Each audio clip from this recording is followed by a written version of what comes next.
Hello and welcome. Today I am doing a swing state analysis on the state of Florida, one of the most important states in the 2020 election, and we're going to show what it's going to look like if Trump wins and what it's going to look like if Biden wins. But before we get started, please go and subscribe. We're currently at 302 subscribers. We broke the 300 sub goal for the month. Our new goal is to hit 325, so go and subscribe, and let's get started. So, I filled in all the counties that are safely going to Trump and safely going to Biden, in either case of a Trump victory or a Biden victory. I have two maps, one from 2018 and one from 2016. One has the governor race and one the presidential race. We're going to first we're going to finish off probably northern Florida first. So right outside of Tallahassee, Jefferson County went to Trump, actually Ron DeSantis, by about 7 points, and to Trump by about 5. So if it's a Biden victory, it's probably going to need to be at least lean Trump. It needs to get narrower. It went to Obama last time, but the state has some shifting going on, and it shows in 2018 that Jefferson County did slightly favor more Republicans than the previous election. For Trump, it's probably going to be a likely if it is a Trump victory in the state. Going over to Madison County, it went to Trump by 15.5%, slightly into the safe column. Last time in 2018, it went slightly narrower, about 14.5 points, so only a 1% shift. In a Biden victory, it probably will be a likely, but if it's Trump, I could still see it being likely, but it could be safe. It's in between the margins. Going over into Jacksonville, it went to Gillum by 4 points, a little, maybe 3.5 points about actually, and to Trump by 1.5 points. So a very important county from 2012 to 2016. It shifted slightly towards the Democrats, and it shifted in 2018 towards the Democrats again. If it's going to be a Biden victory, he will need Jacksonville. In a Trump victory, he will not need Jacksonville, but he will probably narrowly win it.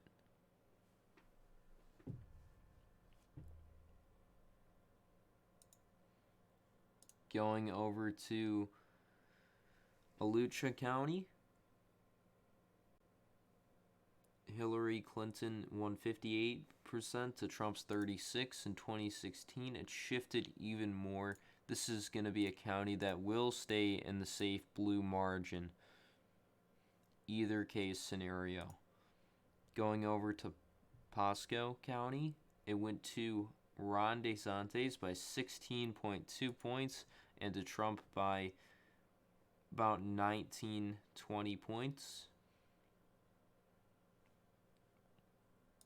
It shifted, it shifted to the right. It was a likely Republican state, almost lean, and it went to a safe Republican state, county. If it's a Trump victory, it will stay in the safe column. If it is a Biden victory, it will go into the likely column. It cannot go safe. This is a pretty populated area with over 250,000 voters there. We're going to move into the east side of Florida now. Flagler County went to DeSantis by 18 points, and it went to Trump by 20. Didn't shift too much in between elections. It was a likely Republican in 2012 and shifted to safe. In a Trump victory, it'll be safe, and in Biden victory, it is probably still going to stay safe. Going over to Volusia County. This one went to Trump by 13 points, and it went to DeSantis by 11. It shifted from lean to likely. It will stay likely in a Trump victory, and it'll just be narrower, but still likely in a Biden victory. In Simoine County, Trump won it by only 1.5 points. DeSantis actually lost the county by 1.5 points. This is going to be a very close county. It's shifting Democratic. In a Trump victory, he doesn't need the county, so I think it will be lean, very close though, maybe a 1-point victory. And in a Biden victory, he will need this county. Probably by at least 3 to 5 points he'll need to win it by. I don't have Bernard. Brevard County, characterized. In 2018, Ron DeSantis won it by about 17 points, and in 2016, Trump won it by 20 points. It shifted Republican from a slight likely to a safe. This is a county that is most likely to stay safe in both scenarios.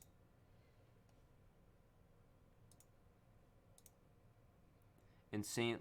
Louis County, it went to Trump by 2.5 points. It flipped in 2018 to Andrew Gillum by about 4 points. It shifted Republican in 2016 from a likely Democrat to a lean Republican. This is one that Trump doesn't need to win, but it is good if he does, and Biden will need to win this county in his scenario. Going into Palm Beach County, Andrew Gillum won it by about 17 points, and Trump lost it to Hillary Clinton by about 15 points. In a Biden and Trump scenario, it will stay safe. But in a Biden scenario, he will have to build off the margins and at least get it to a 19-point victory. Moving into Southwest Florida now. Starting in Polk County, Trump won it by 14 points, and Ron DeSantis won it by about 13. Both scenarios most likely to stay likely, but in a Biden victory, it will need to be more narrow, maybe to 10 points at least. In Hillsborough County, Hillary Clinton won it by about 5 points, and Gillum won it by about 9 points. This is one that is most likely to go likely in both scenarios, but Biden will need to expand on the victory, get it above probably 12 points to win the state. Going into Pinellas County, this one went to Gillum by 3 points, and it went to Trump by about 1. It shifted Republican. It was a Democratic county in 2012 in the likely margin. In a Trump victory, he doesn't need this county, but it will be close regardless. In a Biden victory, he will probably need to carry this by at least 4 points. Moving into Manatee County, Trump won it by 16 points, and Ron DeSantis won it by about 16 points. In a Trump scenario, it'll be safe. In a Biden scenario, this will be a likely Trump county. In Saratoga County, Trump won it by about 11 points. Ron DeSantis, won it by about 9. Both scenarios, it'll be most likely in the likely column. Let's see, how much did it shift? It shifted from likely to likely, just a slightly bigger margin.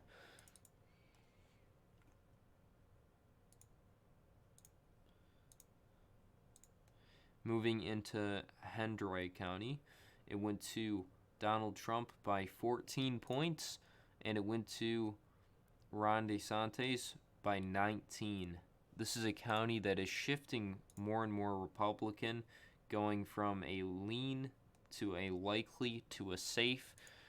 Trump he won't need it, but it is good to have in the safe column. In a bind scenario, it will need to narrow into probably an 8-point victory for Trump.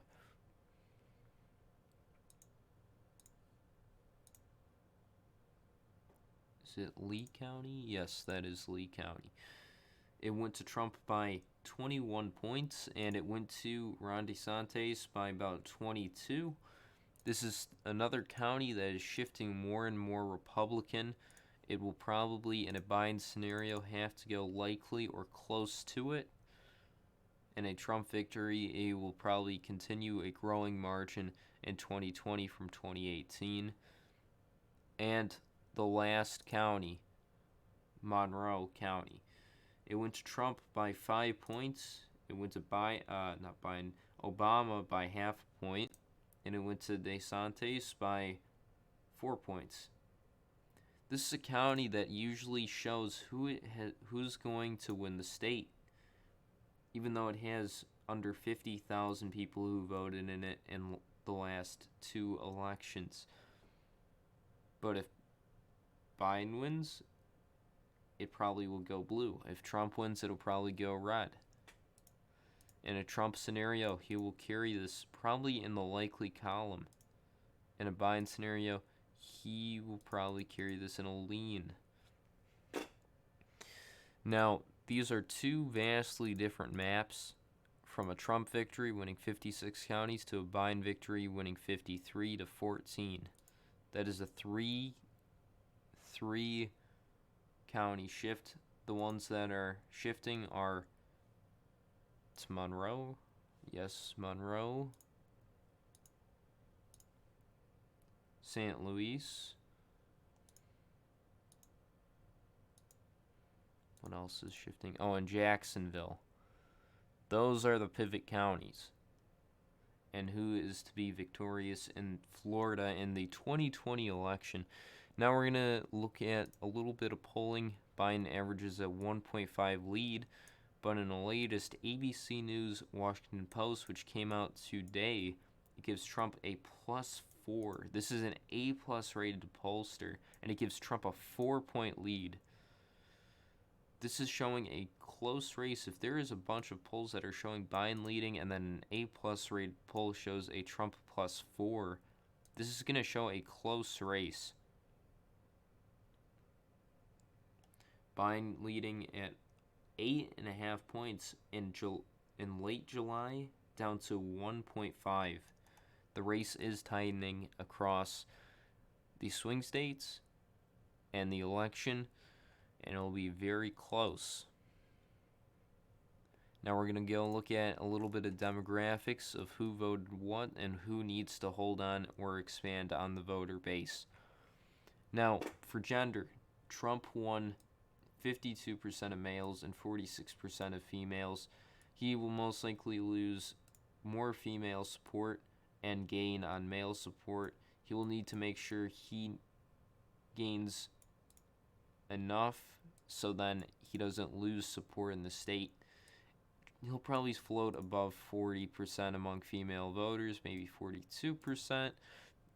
It's not going to be too much compared to other states. And he'll probably go to 55% among male voters. In a lot of polls, it shows that he is losing a lot of older voters and is gaining in the middle-aged voter gap, which holds over 50% of the vote there. It's showing also him losing among white voters and actually leading or close to leading among Latinos, and a slight increase in African American support. Biden will need to hold on to the Latino vote and expand on the white vote, and actually expand on the Latino vote too, and hold or expand on the African American support to win the state.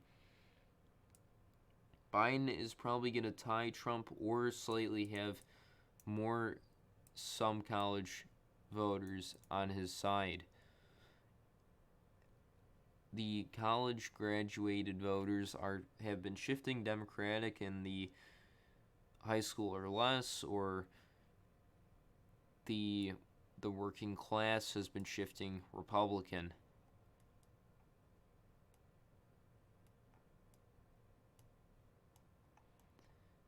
Trump is probably going to need to hold his margins and expand onto the $30,000 to $50,000 income range to hold the state. Biden will need to expand the middle class support to win the state, and expand the under 30,000 income. Biden will also need to win independent women, close the gap with independent men, and get back some of those Democratic men that voted for Trump, as well as the female vote that went to Trump. He will also need to expand among the moderates. Trump will need to hold his margins or slightly expand his conservative base. Biden will also need to expand or actually close the gap with Catholic voters. And Trump will probably slightly expand the evangelical Christian vote. Biden will need to counteract him with the non-evangelical Christian vote. And I don't see really any other determinants that will need to be played. There is a lot of data here, and I don't want to go through individually each one. Thank you for watching. Please go like, subscribe, and hit the notification bell. This is a look at the maps, a Trump victory and a Biden victory. Thanks for watching. Go subscribe, like the video, hit the notification bell. Bye.